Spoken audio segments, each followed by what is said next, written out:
Good morning, this is Tanya the Lady Strange. This is the week of April 2nd, 2023.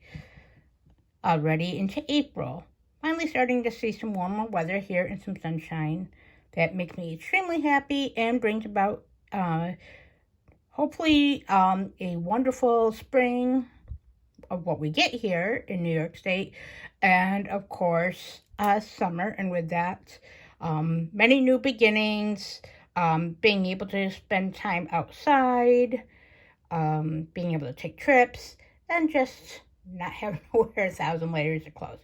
So with that, this week on that, um, I had a very productive week last week. I got to spend time with family, got to do some readings for friends and family, which only helps to, not only helps them, but helps me to learn and grow my readings, my craft, and my intuition. So I'm blessed for that. I'm also blessed, and thank you all for watching. And follow my readings. I'm going to do my best not to say or repeat the same words over and over. Okay, in order to make this too long. But again, all a learning curve, just like life is and every day. So this week is the crystal, which of course, as you know, I cast smaller crystals from my charm bag over here. However, I just thought it would be lovely just to show a bigger version of the actual crystal that was pulled. One of my many ones of this, which is Labradorite. I've pulled her before. She is one of my basically top 5 crystals I work with on a consistent and regular basis. And since I found her several years ago, she has been a good and trusted friend, and I advise for almost anyone, no matter who they are or what they need in their life, even if it's just a beauty for a decorative item on their shelf. It is certainly a very amazing and lovely stone. It's full of beautiful colors and radiant energy. And with some of them, they really show a beautiful flash. The ones that I have, like my palm stones and such, they're in house right now or getting prepared for other projects. So Labradorite is teaching us this week. Her message to us all is to connect with our loved ones on those that have passed, those that are no longer with us physically on this earth, but are with us still overall. Those who showed us love, lessons, made sacrifice, or like me, I've also gotten my gifts from, and still consistently guide us. They're listening. They want to show you love and support. So this is basically on a spiritual level to connect with your beliefs, your own belief system, whatever that may be, and whatever suits you and your purpose, but also to talk to them. Just because they're not here and they can't physically show themselves, unless you are like me who can see that and has that gift and capability and has mediumship, then they still listen. Don't neglect those who've cared for you before and still are. Listen to their guidance. You will certainly feel it and know it when it comes about. So if you come across the paths or crystals and you see Labradorite, get it. It's also for healing, love, shielding your energy, keeping you guided, keeping you in touch with whatever you may believe in or your convictions. Okay, so now the actual reading here this week, we pulled Passion.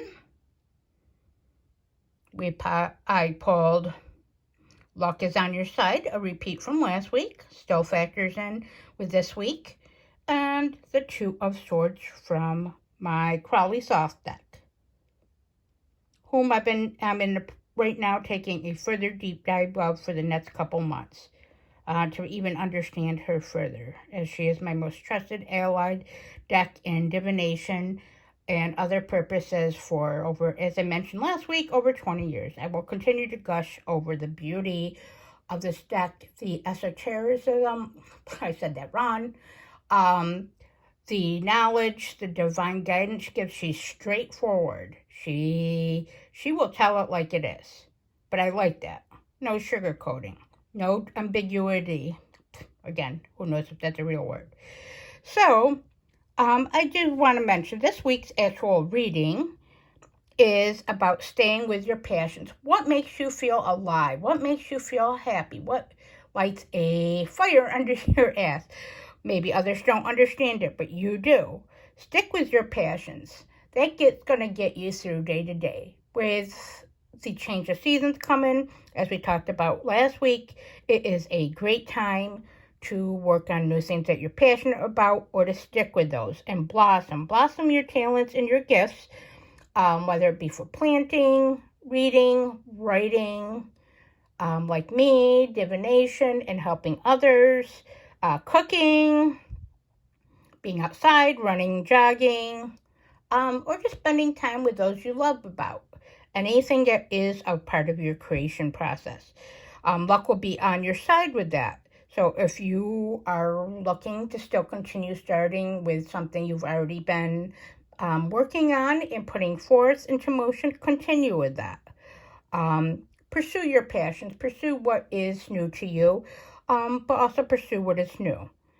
Maybe something has been appearing a lot lately that may be different or new, or you wanted to try and keep springing up and coming forth. Follow those synchronicities. There's a reason. The universe and your guides and your inner self is trying to tell you. Now, with the Two of Swords, I want to mention this. This Two of Swords has a lot of energy this week. So kind of out separate from the actual reading itself, the Two of Swords, as you can see here.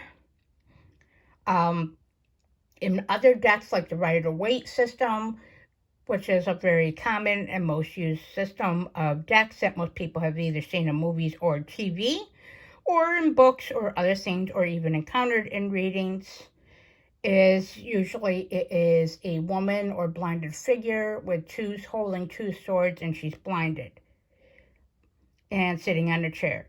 This is still the same thing, just different. It is showing that there is a big and underlying problem, which you can see here, like a situation you're trying to get resolved, or thoughts, feelings, and something that just keeps reoccurring. You can't quite put your finger fully on it because you don't have the full facts or key elements to make that decision. But don't jump to conclusions this week. And don't jump to making a hasty decision. There's no rush, and patience needs to be involved, because there is a sense of, if you do make a decision without knowing a full facts, doing your research, or just thinking and feeling it out and using common sense, there's going to be a big problem.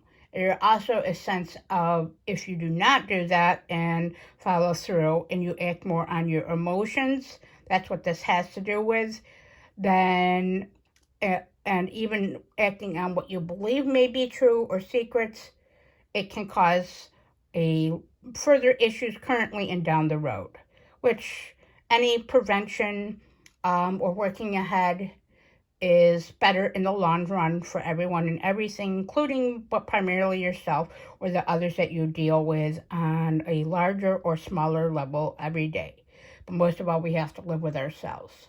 So there is secrets. There is things around us all right now that are not being revealed, but soon will be. Have faith. Believe on your trust system, as we talked about with Labradorite. Speak to those that you love and care about in your life, your ancestors or those friends and family that have passed, your guidance system. With that, trying to make this reading a little bit shorter, I thank you all for watching. You can check out my Instagram, which is a bunch of random stuff, which is Little Miss Scarol 79. My Facebook reading page is under a Dark Moon Tarot Readings. I hope this all finds you blessed, and thanks for watching.